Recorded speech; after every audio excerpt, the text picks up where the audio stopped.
mia, here I go again. My, how can I resist you? Mamma mia, does it show again? My, just how much I missed you. Welcome to Mom's the Word. I'm Maura Ritter. I'm Maureen Brown. Thanks for joining us. We have a great show. In the next segment, Mary Jo Rapini is going to be joining us to talk about 15 things that you need to say to your teenager during those teen years. So stay tuned for that. But right now, we want to talk about some ways that you can preserve family memories while you can. And we have with us the founder and president of SaveTheirStory.com, Bridget Poizner. Hi, Bridget. Good afternoon, Maureen and Maura. How are you? I'm great. Good. I'm hoping to share a lot of information with your listeners. Yeah, so tell us a little bit. Now, you have this company called SaveTheirStory.com, and this is like you help people preserve memories of family lineage. How do you do it? What do you do? My company's focus is on getting interviews of usually the senior members of the family using video or audio. Mm-hmm. Most of my clients want video, and I started my company 4 years ago with the idea that to save the stories behind all the lineage and the dates were very important, because a lot of people do family trees, but I like to say I put the leaves on the tree. Okay. Because we try to delve into parents' lives and the grandparents' lives so that they can share, that the children from future generations will know really what they were like and what it was like to be a kid in their era. Mm-hmm. And some of the stories are amazing, so that the children will appreciate what their parents and grandparents' experiences were in their time of being a child. Well, and it's good timing that we have you on this, because one of my classes I'm taking is a multicultural education. I know my dad was Irish and my mom was Lithuanian, but guess what? I don't know a single thing about their families and their cultures and where they came from. And I thought, how pathetic is this? Yeah. And, you just brought up a good point, because I have clients sometimes who will say, oh, I don't have anything interesting they would want to know. And then when we start opening those doors, they have a lot of rich experiences that their family will benefit from hearing about. Mm-hmm. How far do you normally go back?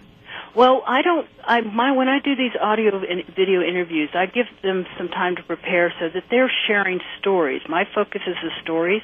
I'm not a genealogist. I'm a video biographer. I like to say, if you had a scrapbook and you open that scrapbook, the pictures you have, sometimes you don't know who they were, of people that maybe were your great-great-grandparents or before. And if those people in those pictures started talking and sharing stories, how cool that would be. Mm-hmm. And that's what you're establishing right now for future generations. Mm-hmm. So who conducts the interviews? I have trained licensees to do that, and I do a lot of the interviews myself.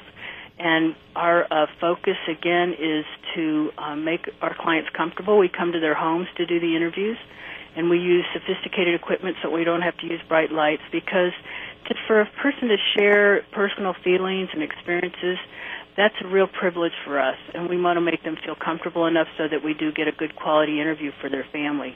Do you do it over the phone at all? We could do that, but I think a one-on-one is more important. I have done some on the phone, little snippets of, for instance, sometimes, like there was a woman who had a 90th birthday celebration, and we got people to do some phone interviews that we put in with pictures, so as a slideshow for her party. Mm-hmm. So as pictures are going on, different children, family members are sharing stories about her. Oh, and those were all done through phone. So where are you located? I'm based in San Diego, but the interviews are all over the country. And I travel where I don't have licensees. I love that part of my job. I love getting to meet new people, and what I really love is the impact it makes on their families.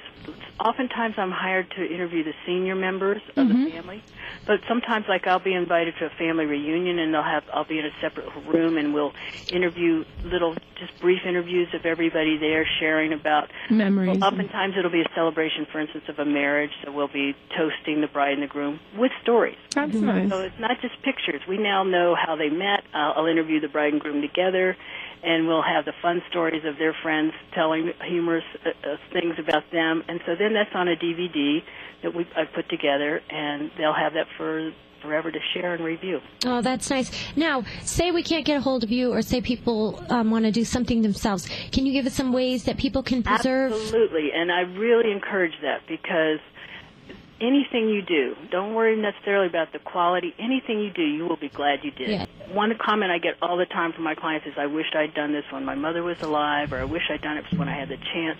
And you can start something today. You can do, if you're having small children and you're working with them, do it where you're asking them questions like, what do you want to be when you grow up?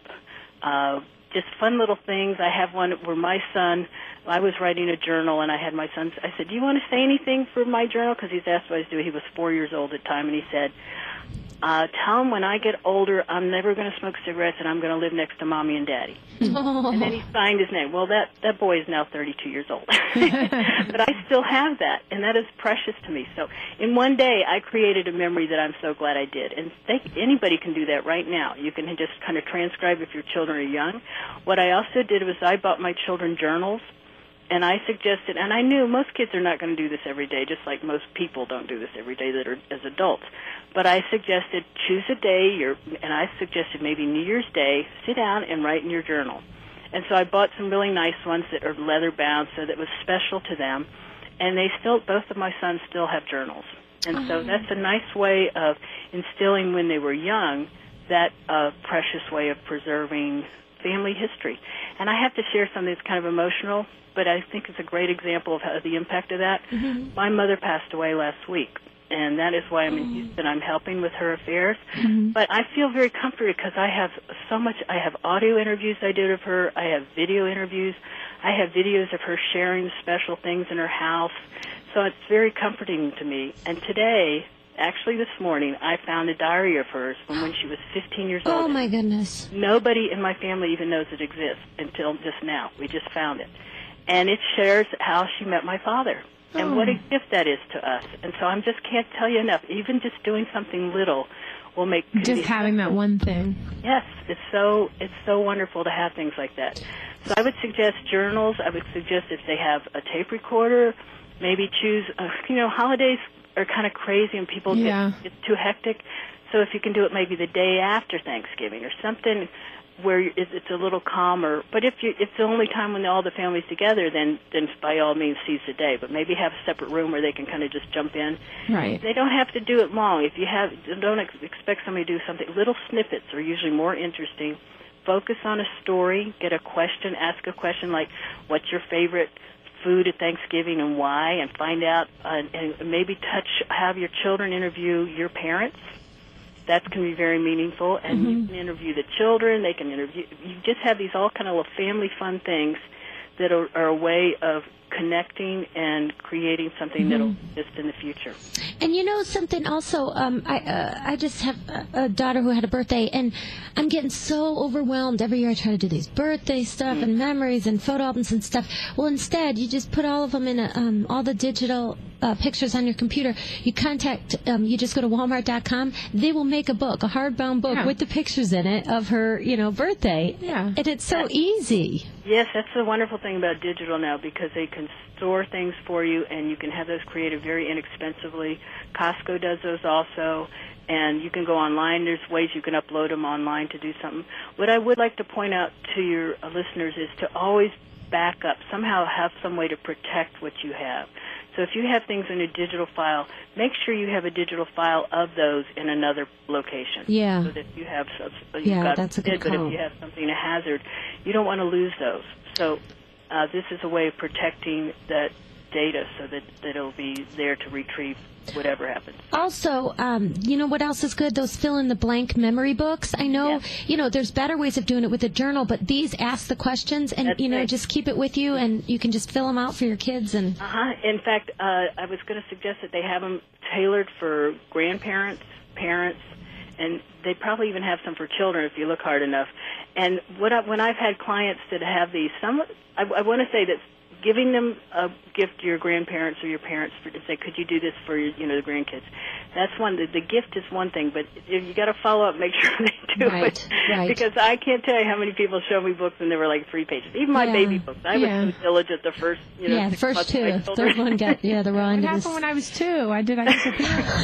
That's right. So the other thing that's the nice thing about the video. For instance, when I come in, I've had people call me and say, I want to write a book about my life, and I'm happy to refer them to people who do that, because there are lots of people that can do that. There's an association called the Association of Personal Historians.